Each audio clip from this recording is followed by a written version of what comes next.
সবাইকে স্বাগতম। আজ আমরা ডাইনোসর সম্পর্কে এক অজানা তথ্য জানব। চলুন সবাই ডাইনোসর সম্পর্কে কিছু অজানা তথ্য জেনে নেই।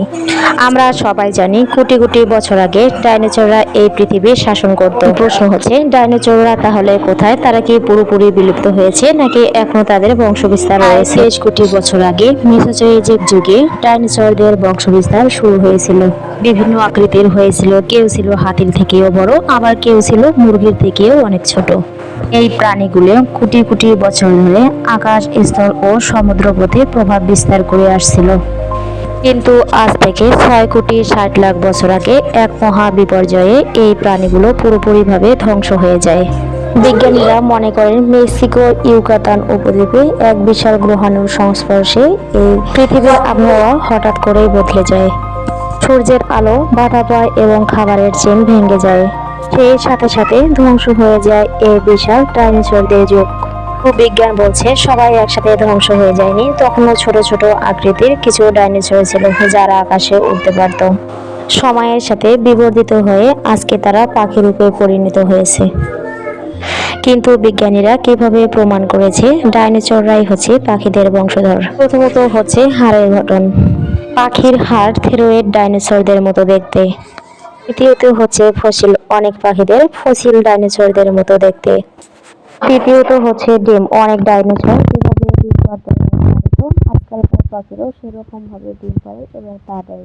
4 নাম্বার হচ্ছে ফুসফুসের গঠন। কিছু কিছু পাখি ও ডাইনোসরদের ফুসফুসের গঠন প্রায় একই রকম দেখা যায়।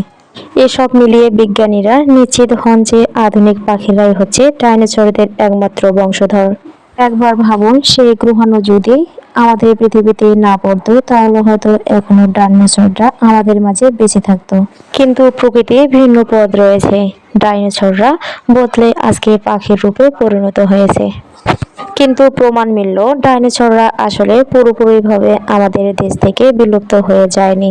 তারা এখনো আমাদের মাঝে বিদ্যমান রয়েছে পাখি রূপে। তাই পরের বার যখন আকাশে চিল, কাক বা অন্য কোনো পাখি জাতীয় কোনো কিছু উড়তে দেখবেন, তখনই মনে করবেন যে ডাইনোসররা আমাদের মাঝে কিছু পরিবর্তিত হয়ে পুরোপুরিভাবে আমাদের দেশ থেকে যায়নি। তাই মনে রাখবেন, এরা সাধারণ কোনো পাখি নয়, কোটি কোটি বছর ধরে বিবর্তিত ডাইনোসরদের বংশধর। তাহলে প্রমাণ পাওয়া গেল ডাইনোসররা পুরোপুরিভাবে বিলুপ্ত হয়ে যায়নি, তারা এখনো বিদ্যমান রয়েছে আকাশে উড়ে বেড়ানো পাখিদের মধ্যেই। এখনো আমাদের মাঝে ডাইনোসররা বেঁচে থাকতো। কেমন লাগলো জানা অজানা ভিডিওতে? আমাদের এই ভিডিওটি ভালো লাগলে অবশ্যই কমেন্ট করে জানাবেন এবং আপনাদের মূল্যবান মতামত দেবেন। অবশ্যই আমরা পরবর্তী ভিডিও দেওয়ার চেষ্টা করব। ধন্যবাদ।